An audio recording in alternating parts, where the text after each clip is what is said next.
In just 24 hours, the Russian armed forces unleashed a devastating series of attacks, targeting multiple Ukrainian brigades, weapon depots, and critical infrastructure, delivering a crushing blow to Ukraine's military capabilities. The offensive, spanning across multiple regions in a single day, left Ukraine reeling from staggering losses. The destruction of vital military assets has dramatically shifted the dynamics of the ongoing conflict, marking one of Ukraine's heaviest setbacks in the war. In a single 24-hour period, the Ministry of Defense reported an astounding 1,670 Ukrainian casualties. Nearly 550 of these losses came from the West Grouping's assault on Ukrainian brigades in Kyiv and Donetsk. The Center Grouping's offensive alone claimed 535 lives, devastating key positions in the Donetsk People's Republic, DPR, while the South Grouping's assault saw the largest single loss. 265 soldiers fell as Russian forces liberated Kurakovo and repelled multiple Ukrainian counterattacks. The devastation extends beyond human casualties.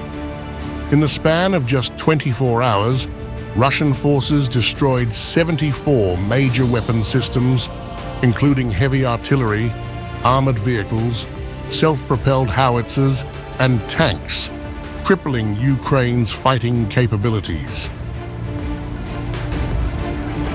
Among the most significant losses were the Leopard tank, M113 armored personnel carriers, 155 M777 howitzers, and self-propelled artillery systems, each representing a critical blow to Ukraine's military resources, severely weakening its ability to retaliate in the short term. The skies were no safer for Ukraine, as Russian air defenses shot down 128 military assets, including 12 HIMARS rockets and 115 UAVs. In just one day, these numbers reflect Russia's overwhelming dominance in the air. One of the most critical interceptions occurred when a French-made Hammer guided aerial bomb was shot down, a vital component for Ukraine's offensive operations.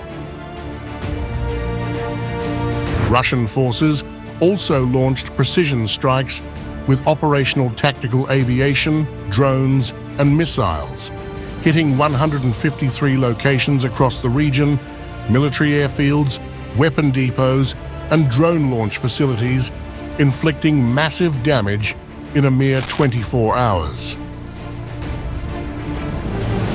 On the ground, Russian forces made significant territorial gains in just one day.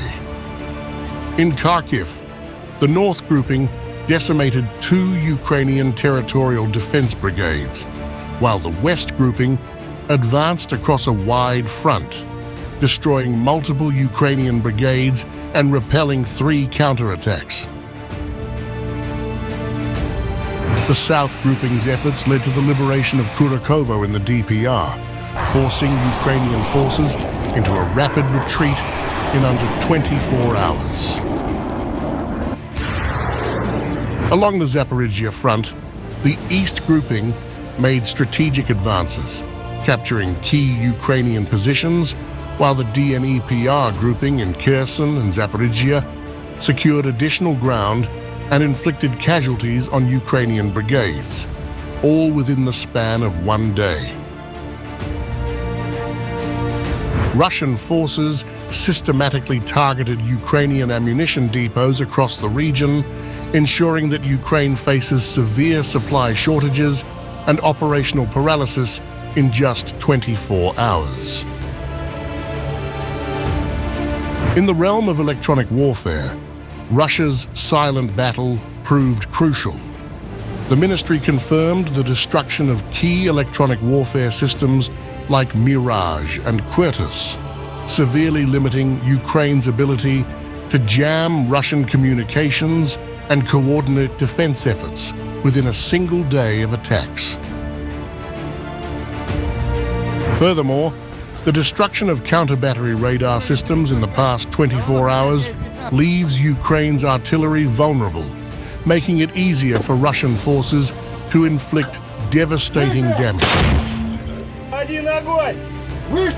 With over 70 major military assets destroyed and 1,670 Ukrainian soldiers neutralized in just 24 hours, the battlefield is tipping in favor of Russian forces. Ukraine now faces the grim reality of its losses and will likely shift focus to defensive operations and counteroffensives to recover from this unprecedented blow. As the conflict continues, this war of attrition intensifies.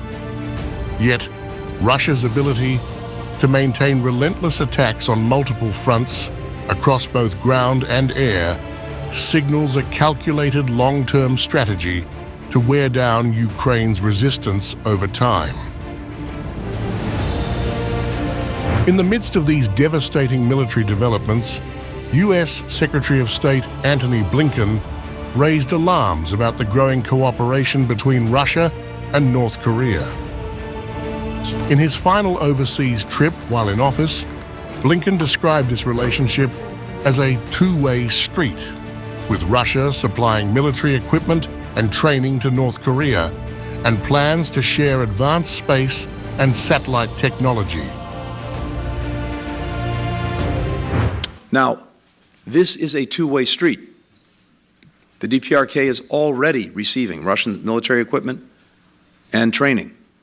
Now, we have reason to believe that Moscow intends to share advanced space and satellite technology with Pyongyang, and that Putin may be close to reversing a decades-long policy by Russia and accepting DPRK's nuclear weapons program.